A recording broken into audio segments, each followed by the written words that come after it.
Doctor Baba Saheb Ambedkar open university.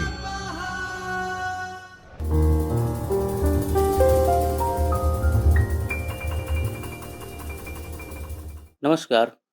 Doctor Baba Saheb Ambedkar open યુનિવર્સિટીના જ્યોતિર્મય પરિસર ખાતે આવેલા ચૈતન્ય સ્ટુડિયોમાંથી સંસ્કૃત વિદ્યા શાખાના BA તૃતીય વર્ષના અભ્યાસક્રમમાં હું ડૉક્ટર મુકેશ કુમાર ઇઢારિયા, સહાયક પ્રાધ્યાપક સંસ્કૃત, આપ સૌ વિદ્યાર્થી મિત્રોનું સ્વાગત કરું છું.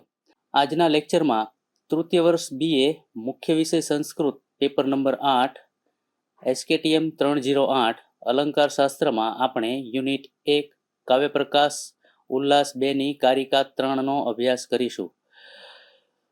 આપણે કારિકા 3નો અભ્યાસ આપણે જોઈએ. સહ મુખ્યો અર્થઃ તત્ર મુખ્યો વ્યાપારો અસ્ય અભિધા ઉચ્યતે.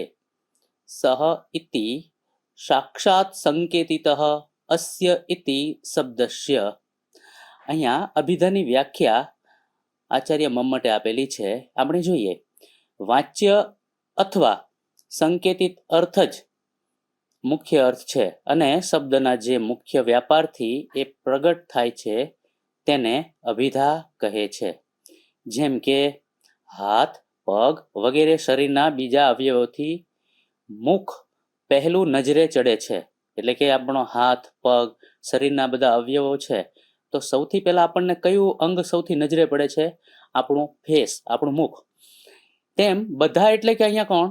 લક્ષ્ય, વ્યંગ્ય, તાત્પર્ય વગેરે એ બધા અર્થો, એમ કે બીજા બધા અર્થો કરતા પહેલો અર્થ સમજાય છે, એટલે કે જે જાણવામાં આવે છે, માટે તેને મુખ્યાર્થ કહેવાય છે. એટલે કે એને અભિધા કહેવામાં આવે છે. એટલે કે અહીંયા સાક્ષાત સંકેતિત મુખ્ય અર્થનો જે બોધ કરાવનાર શબ્દની જે શક્તિ જે છે તેને અભિધા કહેવાય છે. અહીંયા શક્તિ, વૃત્તિ અને વ્યાપાર એ ત્રણેય શબ્દો આ અર્થમાં વપરાય છે. આપણે જોઈએ કે આ શક્તિ શું, વ્યાપાર શું, વૃત્તિ શું, પણ આ ત્રણેય શબ્દો વપરાય છે એ અભિધાના અર્થમાં જ વપરાય છે. એમ કે અભિધા શક્તિ, અભિધા વૃત્તિ અને અભિધા વ્યાપાર, આ રીતે આનો અર્થ નીકળશે. વિદ્યાર્થી મિત્રો, આજના લેક્ચરમાં આપણે અભિધા, લક્ષણા અને વ્યંજના એની વાત આપણે કરવાના છીએ. અહીંયા આગળ જોઈએ તો મુખ્યાર્થ બાધે તદયોગે રૂઢિતો અથ પ્રયોજનાત અન્યો અર્થો લક્ષ્યતે યત સા લક્ષણારોપિતા ક્રિયા. આમ વાચક શબ્દનું સ્વરૂપ સમજાવ્યા પછી હવે ગ્રંથકાર લાક્ષણિક શબ્દનું સ્વરૂપ સમજાવવાની શરૂઆત કરે છે. પહેલા લક્ષણા વ્યાપાર એટલે શું તેની સમજૂતી આપશે.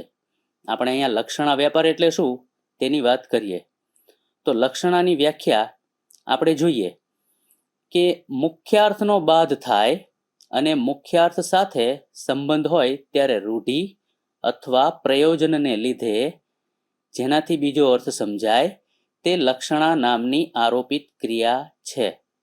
આપણે આગળ કારિકામાં જોયું કે મુખ્યાર્થ બાધે તદયોગે રૂઢિતોથ પ્રયોજનાત અન્ય અર્થો લક્ષ્યતે યત સા લક્ષણારોપિતા ક્રિયા.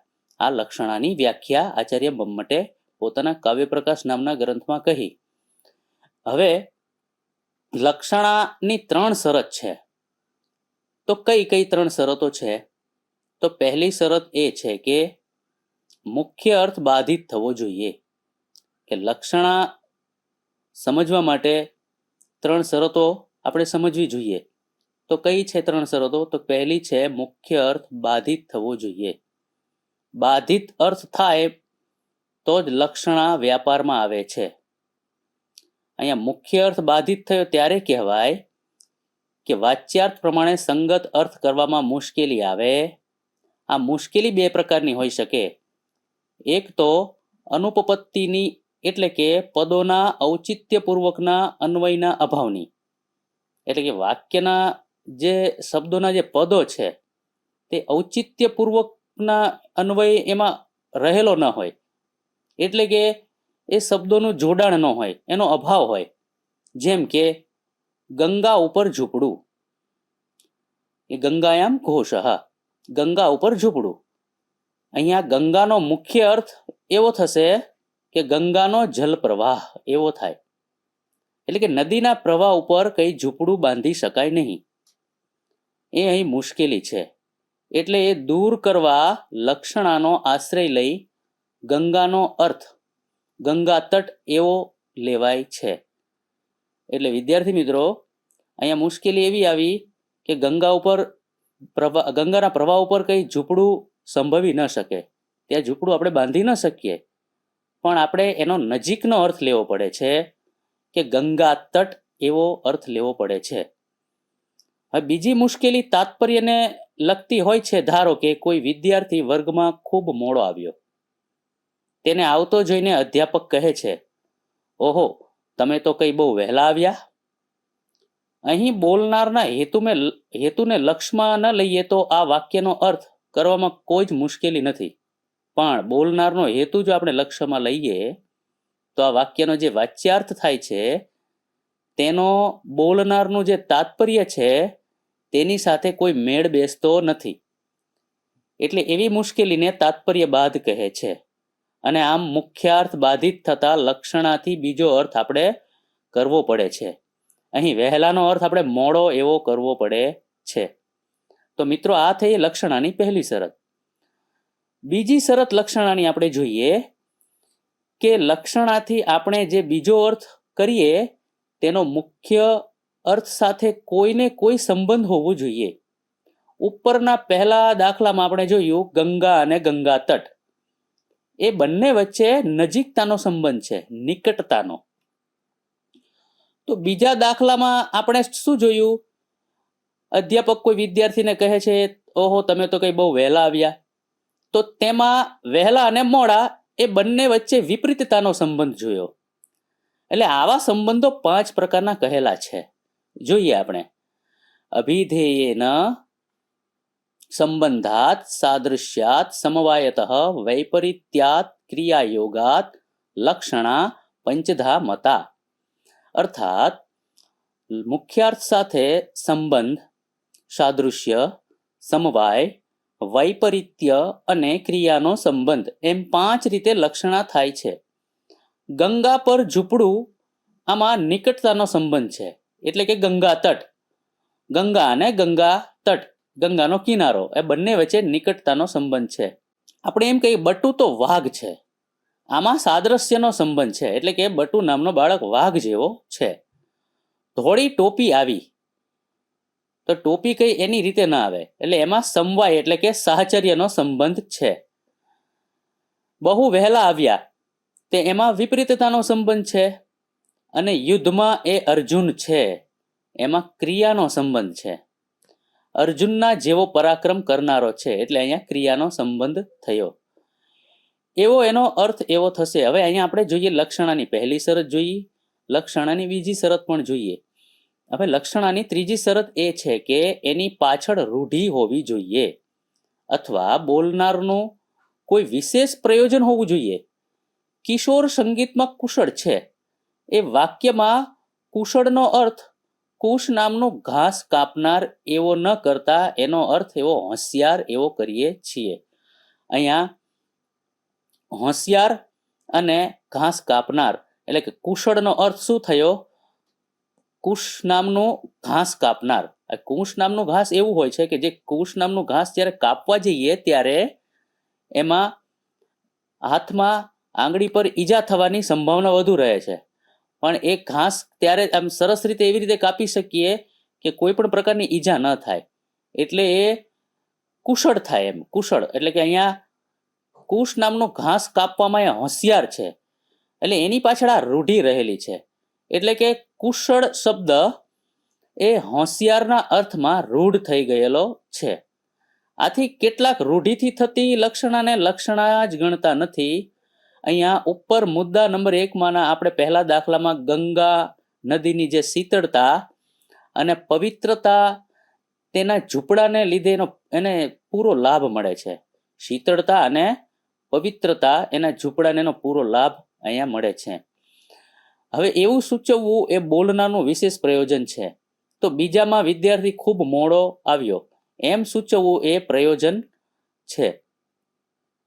અહીંયા લક્ષણાનું સ્વરૂપ કર્મણી કુશલઃ એ આપણે જોયું. કર્મણી કુશલઃ ઇત્યાદો દર્ભગ્રહણાદ યોગાત ગંગાયામ ઘોષઃ ઇત્યાદિ ચ ગંગાદીનામ ઘોષાદ્યાધારણત્વાत् સંભવાત ગંગાદીનામ ઘોષાદ્યાધારણત્વાत् સંભવાત મુખ્યાર્થસ્ય બાધે વિવેચકત્વાદો સામીપ્યે ચ સંબંધે રૂઢિતઃ પ્રસિદ્ધઃ તથા ગંગાતટે ઘોષઃ ઇત્યાદેઃ પ્રયોગાદ યેષાં ન તથા પ્રતિપત્તિઃ તેષાં શૈત્યપાવનત્વાદીનાં ધર્માણાં તથા પ્રતિપાદનાત્મનઃ પ્રયોજનાચ્ચ મુખ્યેન અમુખ્યો અર્થઃ લક્ષ્યતે યત સ આરોપિતઃ શબ્દ વ્યાપારઃ સાંત્રાર્થનિષ્ઠો લક્ષણા. આ બે કારિકાની વૃત્તિમાં ગ્રંથકાર બે દ્રષ્ટાંતોથી લક્ષણાનું સ્વરૂપ સમજાવે છે. એક દ્રષ્ટાંત રૂઢિથી થતી લક્ષણાનું છે અને બીજું છે પ્રયોજનવતી લક્ષણાનું છે એવું કહે છે. કર્મમાં કુશલ, આપણે આગળ વૃત્તિ જોઈ કર્મણી કુશલઃ એમાં, તો જોઈએ એનું ભાષાંતર જોઈએ કે કર્મમાં કુશલ વગેરેમાં દર્ભ કાપવા વગેરેનો અર્થ, એટલે કે કર્મમાં વગેરે સાથે એમ દર્ભ કાપવા વગેરેનો અર્થ બંધ બેસતો ન થવાથી મુખ્ય અર્થોનો બાદ થાય છે. એટલે અહીંયા એ મુખ્યાર્થનો બાદ, એટલે કે મુખ્યાર્થનો હોશિયાર એવા લક્ષ્યાર્થ સાથે વિવેકિત્વાદી રૂપ સંબંધ છે. અહીંયા લક્ષ્યાર્થ એવો લેવો પડે કે હોશિયાર એમ, એટલે મુખ્યાર્થનો બાદ થશે કે એવો અર્થ લઈએ નજીકનો કે હોશિયાર, એટલે કે વિવેકાત્વાદી રૂપ સંબંધ છે. તથા કુશલ શબ્દ એ અર્થમાં વાપરવાની રૂઢિ અથવા પ્રસિદ્ધિ છે. તેથી મુખ્ય અર્થ ઘાસ કાપનાર લક્ષણા વ્યાપાર દ્વારા લક્ષ્યાર્થ એટલે કે હોશિયારનો બોધ કરાવે છે. એ લક્ષણા વ્યાપાર શબ્દને સ્વાભાવિક વ્યાપાર નથી પણ આરોપિત વ્યાપાર છે અને તે વાચ્યાર્થના વ્યવધાનપૂર્વક શબ્દ સાથે જોડાયેલો છે. એ જ રીતે ગંગા પર ઝૂંપડું વગેરેમાં ગંગાદી ઝૂંપડાનો આધાર થઈ શકે એમ નથી, એટલે ગંગા ઉપર ઝૂંપડું સંભવી શકે નહીં. એટલે અહીંયા મુખ્યાર્થનો બાદ થયો, એટલે એની નજીકનો અર્થ આપણે લીધો.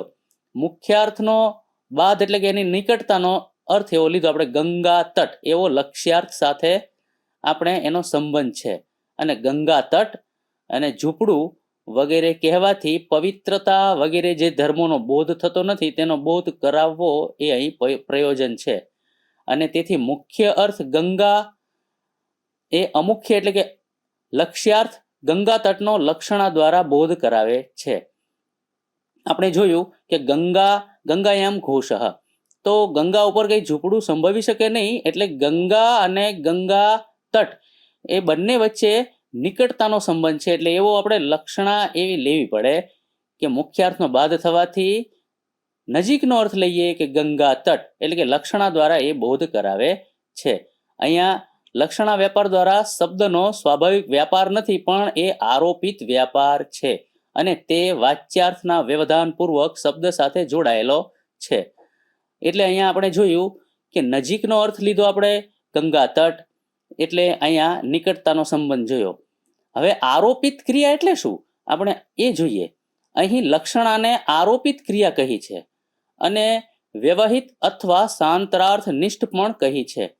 હવે એનો અર્થ આપણે જોઈએ કે અહીં અભિધા જેવી એ શબ્દની સ્વાભાવિક શક્તિ નથી પણ ખરું જોતા એટલું આપણને ખ્યાલ આવે કે લક્ષ્યાર્થ વાચક શબ્દમાંથી સીધો સમજાતો નથી. વાચ્યાર્થ સમજાયા પછી તે બાધિત થતા તેમાંથી તેની સાથે સંબંધ ધરાવતો અર્થ ગ્રહણ કરાય છે. એટલે કે લક્ષ્યાર્થ મુખ્યાર્થમાંથી સમજાય છે અને તેની પ્રતીતિ કરાવનાર વૃત્તિને મુખ્યાર્થની વૃત્તિ કહેવી જોઈએ. પણ એ મુખ્યાર્થનો પણ બોધ કરાવનાર શબ્દ છે. એટલે લક્ષણાવૃત્તિનો શબ્દમાં આરોપ કરવામાં આવે છે. આથી લક્ષણાને આરોપિત ક્રિયા કહી છે.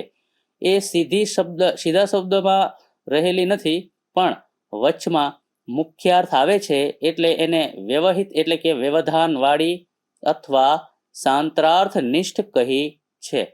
હવે જોઈએ રૂઢિ લક્ષણાની ચર્ચા. આમાંની રૂઢિથી થતી લક્ષણાને હેમચંદ્ર લક્ષણા જ ગણતા નથી એ વાત પહેલા કહી છે. તેમનું કહેવું એવું છે કે લક્ષણાની ત્રીજી શરત પ્રયોજન જ હોય છે, રૂઢિ કદી ન હોય. કારણ કે જે રૂઢ શબ્દો છે તે ખરું જોતા મુખ્ય શબ્દો એટલે કે મુખ્યાર્થનો બોધ કરાવનાર શબ્દો જ છે. કારણ એ શબ્દોના એ અર્થો રૂઢિથી નક્કી થયેલા જ હોય છે અને તેનો બોધ અવ્યવહિતપણે એટલે કે વચમાં કોઈ પણ અર્થનો બોધ થયા વગર જ થાય છે.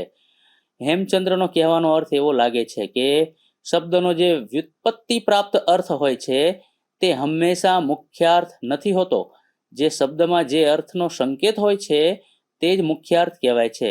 જો આપણે વ્યુત્પત્તિ પ્રાપ્ત અર્થને જ મુખ્યાર્થ તરીકે સ્વીકારીએ તો શબ્દોનો વ્યુત્પત્તિ પ્રાપ્ત અર્થ સામાન્યપણે સમજાતા અર્થથી જુદો હોય છે અને જ્યાં બોલનાર કે સાંભળનાર એ વ્યુત્પત્તિ પ્રાપ્ત અર્થ જાણતો ન હોય ત્યાં મુખ્યાર્થનો બોધ થઈ શકે જ નહીં. કારણ કે મુખ્યાર્થ એટલે કે વ્યુત્પત્તિ પ્રાપ્ત અર્થ બોલનાર જાણતો જ નથી. એટલે એવા દાખલામાં લક્ષણા થાય નહીં. કુશલ, તૈલ એટલે કે તલમાંથી બનેલું વગેરે શબ્દોના વ્યુત્પત્તિ પ્રાપ્ત અર્થની ઘણા થોડાને જ ખબર હોય છે અને તેથી એ અર્થો બાધિત થાય છે એવું ભાન પણ ઘણા થોડાને જ હોવું સંભવ છે. એટલે એવા દાખલામાં લક્ષણા ન માનવી જોઈએ. અહીંયા હેમચંદ્ર એવા શબ્દોને વાચક શબ્દો જ કહે છે. અહીંયા આપણે જોયું કે લક્ષણા એટલે શું. લક્ષણા વ્યાપાર વિશે આપણે વાત કરી એટલે કે લક્ષણાની 3 શરતો પણ આપણે જોઈએ. મુખ્યાર્થનો બાદ, રૂઢિ અથવા પ્રયોજન. એટલે આ કારિકામાં આપણે વિશેષ રીતે ચર્ચા પણ કરી અને આગળ લક્ષણાના 6 પ્રકારો વિશે આચાર્ય મમ્મટ વાત કરશે. તેમજ ઘણા બીજા અલંકારિક જેમ કે આચાર્ય વિશ્વનાથ લક્ષણાની 80 પ્રકારોની ચર્ચા પોતાના સાહિત્ય દર્પણ નામના ગ્રંથમાં કરે છે અને કવે પ્રકાશમાં આચાર્ય મમ્મટ લક્ષણા તેને ષડવિધા એવી વાત પણ કરશે. આપણે અભિધા વિશે વાત કરી આજે અને લક્ષણા વિશે પણ આપણે આજે સમજ્યા. આજના સત્રમાં અહીં સુધી રાખીએ. વિશેષ જાણવા માટે આગળના સત્રમાં મળીએ. ધન્યવાદ. स्वाध्यायः